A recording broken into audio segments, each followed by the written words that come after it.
హల్లెలూయా. ప్రభువైన యేసుక్రీస్తు అతి శ్రేష్టమైన నామములో వీడియోను వీక్షిస్తున్న ప్రతి ఒక్కరికి నా హృదయపూర్వక వందనాలు. కొద్ది నిమిషాలు దేవుని వాక్యాన్ని ధ్యానించుకుందాం.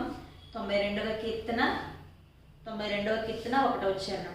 యెహోవాను స్తుతించుట మంచిది, మహోన్నతుడా నీ నామమును కీర్తించుట మంచిది. మరొకసారి చదువుదామండి. యెహోవాను స్తుతించుట మంచిది, మహోన్నతుడా నీ నామమును కీర్తించుట మంచిది. ఈరోజు మనం ప్రసంగం అంశం దేవుని మనం స్తుతించే వారిగా ఉండాలి. మన ప్రసంగం అంశం దేవుని మనం స్తుతించే వారిగా ఉండాలి. మనం దేవుని ఎందుకు స్తుతించాలి? దేవుని స్తుతించే వారిగా ఉండాలి కరెక్టే, కాకపోతే మనం దేవుని ఎందుకు స్తుతించాలి? 91వ కీర్తన 3-4 చరణాలు. వేటకాని ఊర్లో నుండి ఆయన నిన్ను విడిపించును, నాశనకరమైన తెగులు రాకుండా నిన్ను రక్షించును. ఆయన తన రెక్కలతో నిన్ను కప్పును, ఆయన రెక్కల క్రింద నీకు ఆశ్రయము కలుగును. హల్లెలూయా, హల్లెలూయా. ఎందుకు మనం దేవుని స్తుతించాలి అనంటే, ఒకటి, దేవుడు నిన్ను రక్షిస్తున్నాడు గనుక నీవు ఆయనను స్తుతించాలి. ఏంటయ్యా ఆ రక్షణ అంటే, అనేకమైనటువంటి విపత్కర పరిస్థితులు, అపాయాలు, ఇబ్బందులు, కరువు కాటకాలు, తెగుళ్ళు, రోగాలు, వ్యాధులు, ఇంకా అనేకమైనటువంటి పరిస్థితుల నుంచి దేవుడు నిన్ను రక్షిస్తూ ఉన్నాడు కనుక మనం ఆయన స్తుతిస్తూ ఉండాలి. 2024 సంవత్సరంలో చాలా మంది కూడా మరణించి ఉండవచ్చు, కానీ దేవుడు నిన్ను సజీవ లెక్కలో ఉంచాడు కదా. అనేక మందికి అనేకమైన ఇబ్బందుల చేత బాధపడుతూ ఉండవచ్చు, కానీ దేవుడు నీకు తోడై ఉన్నాడు కదా. అందుని బట్టి నువ్వు స్తుతించాలి.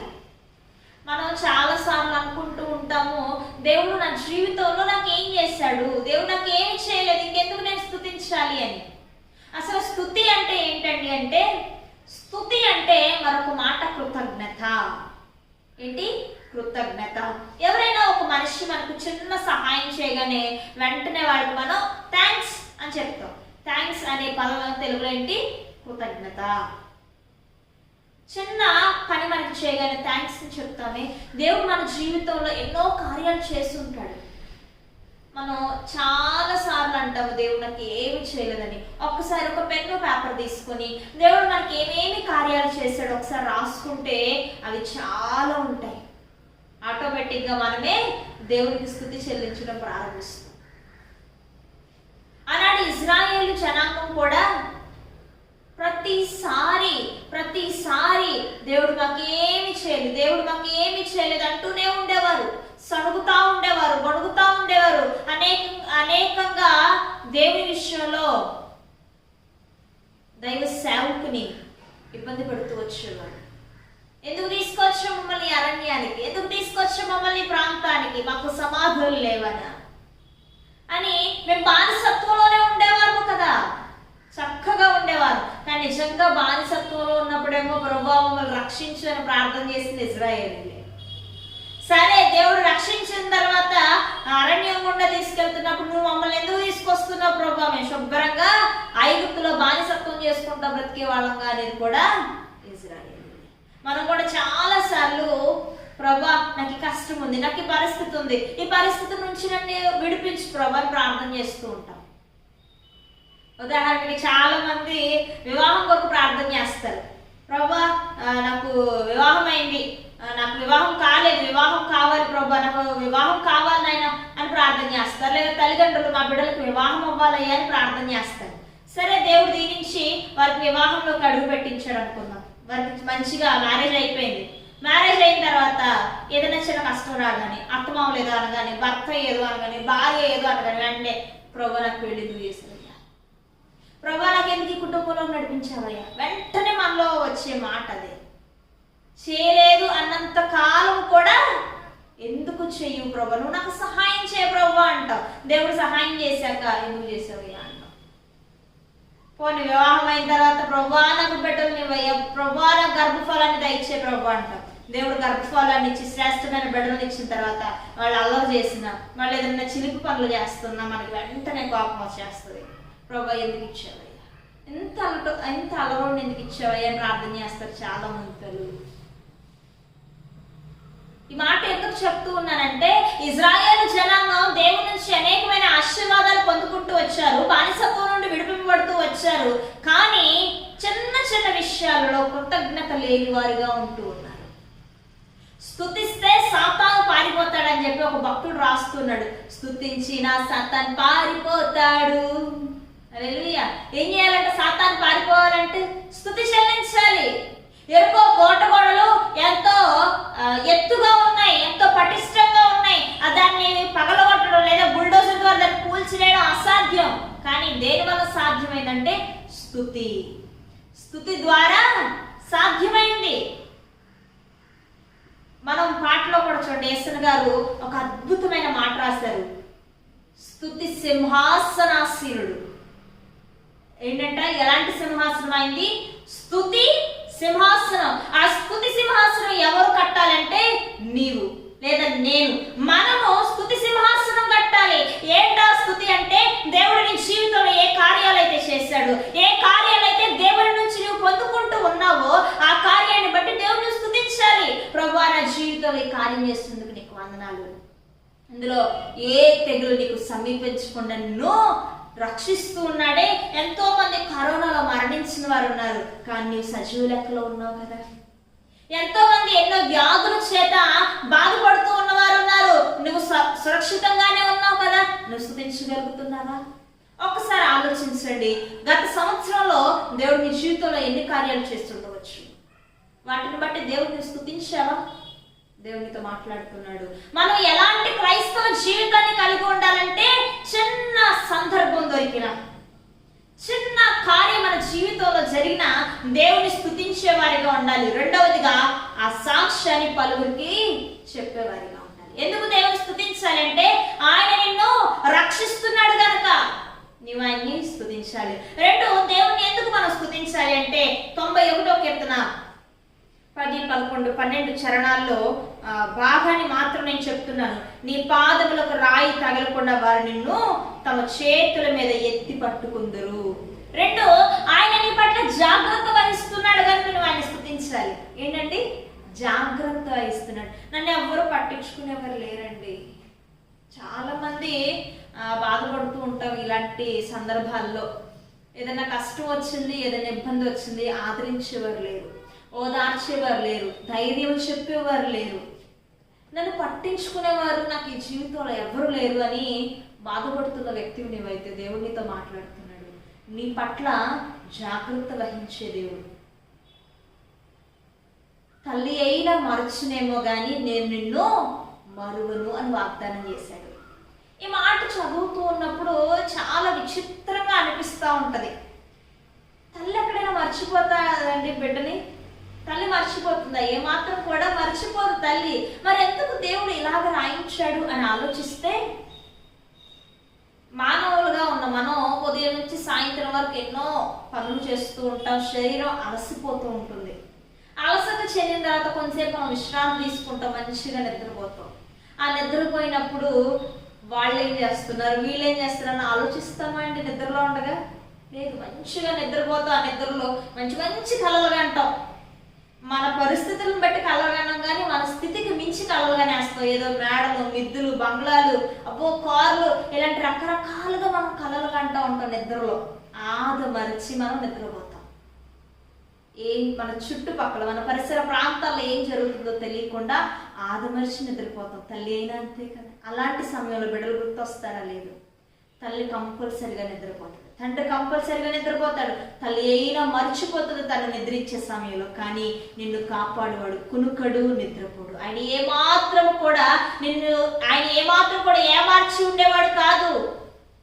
ఆయన నిత్యము నిన్ను కనిపెట్టుకుంటూ ఉన్న దేవుడు. ఎందుకంటే మన శరీరం ఉదయం రోజు పనిచేస్తా ఉంది, సాయంత్రం అలసట తీర్చుకుంటూ ఉన్నాం, నిద్రపోతూ ఉన్నాం, విశ్రాంతి తీసుకుంటూ ఉన్నాం. మంచిదే, మనం విశ్రాంతి తీసుకుంటున్నామని మన గుండె ఒక్క నిమిషం విశ్రాంతి తీసుకుంటే ఏమవుతుంది? మనం మృతుల సంఖ్యలోకి చేర్చబడతాం. అంతే, ఏం కాదు. ఏంటి? ఒక్క నిమిషం మన గుండె విశ్రాంతి తీసుకుంటేనే అంత అనర్థం జరుగుతుందే. మరి దేవుడు నీ పట్ల విశ్రాంతి తీసుకుంటాడా? లేదు, ఆయన నిన్ను విడిచి ఒక కొనుకు వేస్తాడంటే ఏమాత్రం ఆయన చెప్తున్నాడు, ఇజ్రాయేలును కాపాడువాడు కొనుక్కడు, నిద్రపోడు. ఎందుకంటే ఎందుకంటే ప్రతి నిత్యము కూడా నిన్ను పట్టించుకుంటున్న దేవుడు. నువ్వు అనుకోవచ్చు, ఈరోజు నేను అనారోగ్య పరిస్థితుల గుండా వెళుతున్నానండి, నేను ఇబ్బందుల గుండా వెళ్తున్నానండి, ఆర్థిక పరిస్థితుల చేత సతమతం అయిపోతున్నానండి, నన్ను పట్టించుకునేవారు లేరు, నన్ను కన్నవారు కూడా నన్ను దూరంగా పెడుతూ ఉన్నారు, నా స్థితిని చూసి జాలి పడేవారు లేరు, లేదా నా స్థితిని చూసి నాకు సహాయం చేసేవారు లేరు, అసలు నన్ను పట్టించుకునేవారు లేరు అని బాధపడుతున్న వ్యక్తివి నీవైతే దేవుడు నీతో మాట్లాడుతున్నాడు. ఆయన నిన్ను పట్టించుకునే దేవుడు, నీ పట్ల జాగ్రత్త వహిస్తూ ఉన్నాడు, తన దూతలకు ఆజ్ఞాపిస్తున్నాడు, నా బిడ్డ పాదానికి రాయి తగలబోతుంది, నువ్వు ఎత్తి పట్టుకో. ఎన్నోసార్లు మనకి మరణపాయ పరిస్థితులు రాలేదండి, చాలా సార్లు వచ్చే ఉంటాయి. లేదు, అనేకమైనటువంటి యాక్సిడెంట్ అవ్వాల్సినటువంటి పరిస్థితులు కూడా వచ్చే ఉంటాయి. వాటి నుంచి ఎలా తప్పించబడ్డాము, వాటి నుంచి ఎలా విడిపించబడ్డామంటే ఆయన నీ పక్షాన జాగ్రత్త వహిస్తున్నాడు కనుక నువ్వు స్తుతిస్తున్నావా? అతను బట్టి దేవుడి నుంచి ఆశీర్వాదాలు పొందుకుంటున్నాము, కానీ ఆయన స్తుతించలేనటువంటి పరిస్థితుల్లో ఉంటూ ఉన్నాము. ఒక క్రైస్తవునిగా మనం కలిగి ఉండవలసిన లక్షణం ఏంటంటే ఆయనను స్తుతించేవారుగా ఉండాలి. ఎందుకు ఆయన స్తుతించాలంటే ఆయన నిన్ను రక్షించాడు, తన స్వరక్తం ఇచ్చి నిన్ను కొన్నాడు, అందును బట్టి ఆయన స్తుతించాలి. నేను సజీవ లెక్కలో ఉంచాడు, అందును బట్టి ఆయన స్తుతించాలి. నీ పట్ల ఆయన జాగ్రత్త వహిస్తూ ఉన్నాడు, అందును బట్టి నువ్వు ఆయన్ని స్తుతించేవారు. 2025 సంవత్సరంలో మనం 2 వారాలుగా ధ్యానిస్తున్నాం ఒక క్రైస్తవునిగా మనం ఎలా ఉండాలి. అందులో ఒకటి, మన జీవితాన్ని, మన మార్గాన్ని ఆయనకు అప్పగించాలని. 2, ఆయన ఎడల మనం నమ్మకం కలిగి ఉండాలని. 3వదిగా నిరీక్షణ కలిగిన వారమై ఉండాలని నేర్చుకుంటూ ఉన్నాం. 4వదిగా మనం ఎలా ఉండాలంటే స్తుతించే వారిగా ఉండాలి. నువ్వు స్తుతిస్తున్నావా? ఒకవేళ ఇప్పటి వరకు నువ్వు దేవుడు చేసిన కార్యాలని నువ్వు స్తుతించలేదేమో, ఈ క్షణం స్తుతించడం ప్రారంభించు. దేవుడు నీ పట్ల ఏమేమి కార్యాలు చేస్తూ వచ్చారో దాన్ని బట్టి స్తుతించు. నువ్వు ఇంకా ఏమి చేయాలని ఆశపడుతున్నావో నీ జీవితంలో వాటిని బట్టి దేవుడి సన్నిధిలో అప్పగించు. ఖచ్చితంగా దేవుడు కార్యం చేస్తాడు. ఆయన స్తుతి సింహాసనాసీనుడు. ఆ సింహాసనాన్ని నువ్వు కట్టగలవా? ఈ రోజున ఒక గొప్ప వ్యక్తి మన ఇంటికి వస్తే ఆతిథ్యం ఎంత రేంజ్లో ఇస్తామండి మనం. అస్సలు మొత్తం సముద్రంలో ఉండే వాటి నుంచి, నేల మీద బాకే వాటి నుంచి ప్రతిదీ పట్టుకొచ్చేసి మంచిగా వంట చేసి మంచి ఆతిథ్యం ఇస్తాం. ఎందుకంటే వారు తృప్తిగా భోంచేస్తే మనల్ని ఆశీర్వదిస్తారు, లేదు మనకి కావాల్సింది ఇస్తారు అని. దేవుడే నీ దగ్గరకు వచ్చాడు, దేవాతి దేవుడు నీతో మాట్లాడడానికి, లేదా నీతో సంభాషించడానికి, లేదా నీతో సహవాసం చేయడానికి వస్తే మనం ఏం చేయాలంటే, మనం భోజనాలు కట్టక్కర్లేదు, మన స్థితికి మించింది మనం చేయక్కర్లేదు, కానీ స్తుతి అనే సింహాసనాన్ని ఆయనకు నువ్వు ఇస్తే చాలు. స్తుతి సింహాసనాసీనుడు. నువ్వు స్తుతించగలుగుతున్నావు. ఈ రాత్రి దేవుని సన్నిధిలో మనం స్తుతించే వారిగా ఉండాలి. ప్రార్థన చేసుకున్నాం. పరలోకమందున మా తండ్రి, పరిశుద్ధాత్మ దేవా, నీ నామానికి వందనాలు స్తుతులు చెల్లిస్తూ ఉన్నాము. ప్రభువా, గడిచిన దినములను మమ్మల్ని కాచి కాపాడి భద్రపరిచిన ఆయన అయ్యా, ఈరోజు నూతన దినాన్ని మా జీవితాలు అనుగ్రహించిన విధానాన్ని బట్టి నీకు వందనాలు అయ్యా. ఇప్పటి వరకు మేము స్తుతించలేనటువంటి స్థితిలో ఉన్నాము, దయతో మమ్మల్ని క్షమించండి అయ్యా. మిమ్మల్ని స్తుతించే వారిగా ఉండడానికి నాయన మమ్మల్ని సిద్ధపరచమని ప్రార్థిస్తున్నాం. అవును నాయన, నువ్వు మమ్మల్ని రక్షించినటువంటి దేవుడు, నువ్వు మా పట్ల జాగ్రత్త వహిస్తున్నటువంటి దేవుడు ప్రభువా. వాటన్నిటిని బట్టి నీ సన్నిధిలో మేము స్తుతించాలి నాయన. అటువంటి భాగ్యాన్ని మీరు మాకు దయచేయండి అయ్యా. పరిశుద్ధాత్మ దేవా, నీ సహాయాన్ని మేము అర్జిస్తూ ఉన్నాము. మా జీవితంలో ఎన్నో ఘనమైన కార్యాలు మేము చూస్తూ ఉన్నప్పటికీ వాటి విషయంలో నేను స్తుతించలేకపోతూ ఉన్నాము. సడుగుతూ ఉన్నామేమో, గొడుగుతూ ఉన్నామేమో, దయతో మమ్మల్ని క్షమించండి, మన్నించండి. ఇప్పటి నుంచైనా నీ సన్నిధిలో స్తుతించే భాగ్యాన్ని దయచేసి నాయన, నీకు ఇష్టమైన పాత్రలుగా మమ్మల్ని మలిచి నీ నామానికి మహిమ తెచ్చుకోమని యేసు నామములో అడిగి వేడుకుంటున్నాం తండ్రి. ఆమేన్. ఆమేన్. వీడియో వీక్షించిన ప్రతి ఒక్కరికి thank you. May God bless you. దేవుడు మిమ్మల్ని అందరినీ దీవించి ఆశీర్వదించును గాక. ఆమేన్.